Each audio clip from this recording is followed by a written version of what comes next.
வானத்துக்கு பூமிக்கும் எஜமானனாம் சர்வலோகத்தின் மகாராஜாவாம் ஆண்டவர் இயேசுவின் நாமத்தினால் அன்பானவர்களே, உங்கள் ஒவ்வொருவரையும் நாங்கள் வாழ்த்துகிறோம். இந்த செய்தியை தூத்துக்குடி திருச்செந்தூர் போகும் அந்த ரோட்டின் பகுதியில் உப்பு எடுக்கும் அந்த குளங்கள் அண்டை இந்த செய்தியை எடுக்கும்படி தேவன் எங்களுக்கு மகா பெரிய தயவை காட்டினார். உப்பு எடுக்கிற அந்த கடற்கரை ஓரத்தில் தான், அந்த குளங்களண்டை தான் நாங்கள் இன்று இந்த செய்தியை தயாரிக்கிறோம். இது உங்கள் விசுவாச வாழ்க்கைக்கு ஆசீர்வாதமாக, உற்சாகத்தை கொடுப்பதாக மாறுவதாக. மார்க் 9ஆம் அதிகாரத்தில் 49வது வசனம், ஆண்டவராக இயேசு கிறிஸ்து உப்பை பற்றி அவர் போதித்திருக்கிறார். எந்த பலியும் உப்பினால் உப்பிடப்படுவது போல எந்த மனுஷனும் அக்கினியினால் உப்பிடப்படுவான். அல்லேலூயா. உப்பில்லாத உணவு குப்பையில என்று தலைமுறையாய் மனித குலம் சொல்லுகிறது.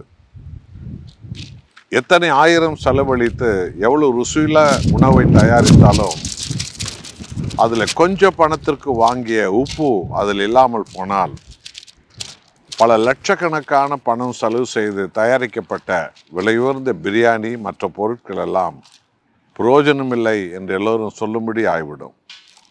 உப்பு தான் எல்லாவற்றுக்கும் ருசி கொடுக்கிற ஒன்று. ஆகவே மனித வாழ்வில் ஆண்டவராய் இயேசு நம்முடைய வாழ்க்கைக்கு பிரயோஜனமாக இந்த உப்பை தயாரித்து நமக்கு கொடுத்திருக்கிறார்.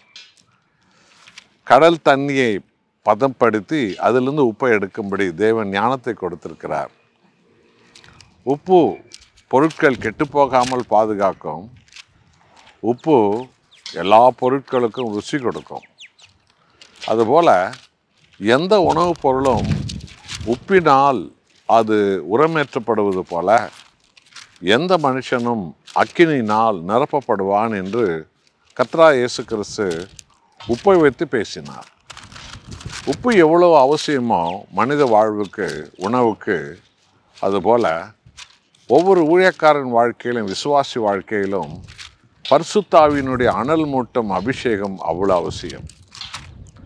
பரிசுத்த ஆவியினுடைய அபிஷேகம், பரிசுத்த ஆவியின் தொடுதல் விசுவாச வாழ்க்கைக்கு மிக மிக அவசியம்.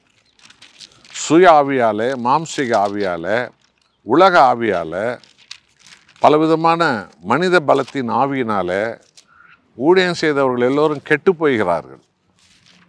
ஜெயிலுக்கு போவதும் வெளியே வருவதும், கெட்டு போவதும், கேடான வழிகள் முழுகுவதும், சபைகளை கெடுப்பதும் சாத்தானின் தூதுவர்களாக போனார்கள். ஆனால் தேவனால் அழைக்கப்பட்டவர்கள் பரிசுத்த ஆவி என்னும் அக்கினியால் நிரப்பப்படும் போது சிலுவை அனுபவத்தோடு எத்தனை பாடு வந்தாலும் போராட்டம் வந்தாலும் அவர்கள் அக்கினி பலத்தோடு இயேசுவின் நாமத்தில் ஜெயித்து காட்டுவார்கள். அன்பான தேவ ஜனங்களே, உப்பு இல்லாமல் எந்த பொருளும் ருசிப்பதில்லை. அதுபோல் ஆவியானவருடைய அக்கினியின் அபிஷேகம் இல்லாமல் எந்த விசுவாசமும் வளருவதில்லை. யாரும் இயேசுவின் பெயருக்கு சாட்சியாய் நிற்கவே முடியாது. நாம் என்ன சாதித்தோம் என்பது முக்கியமல்ல, அது ருசியுள்ள பதார்த்தமா என்பதுதான் முக்கியம் போல பரிசுத்த ஆவியின் அக்கினியினால் நாம் நின்றோம், வாழ்ந்தோம் என்பதுதான் முக்கியம். அப்படிப்பட்ட உப்பை உதாரணமாக சொன்ன தேவன் அந்த உப்பை நமக்கு தந்திருக்கிறார். அந்த உப்பளங்கள் இடத்துல தான் இந்த செய்தியை நாங்கள் ஒளிபரப்புகிறோம்.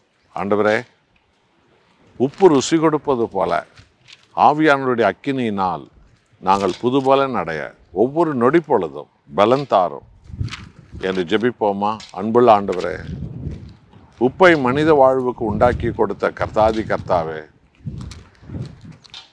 அந்த உப்பு உணவுக்கு ருசி கொடுப்பது போல ஆவியின் அக்கினியின் அபிஷேகம் விசுவாச வாழ்வுக்கு, கிறிஸ்தவ வாழ்வுக்கு அது ருசி கொடுக்கிற ஒன்று.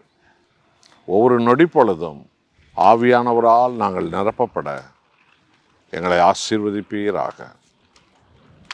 என்னோடு ஜெபிக்கிற உமது பிள்ளைகள் வாழ்க்கையில் பரிசுத்த ஆவியானுடைய தொடுதலுக்காக அவர்கள் இரவும் பகலும் ஜெபிக்கிறவர்களாக மாற்றும். உம்மை மகிமைப்படுத்துகிறோம். இயேசு நாமத்தில் பிதாவே, ஆமென்.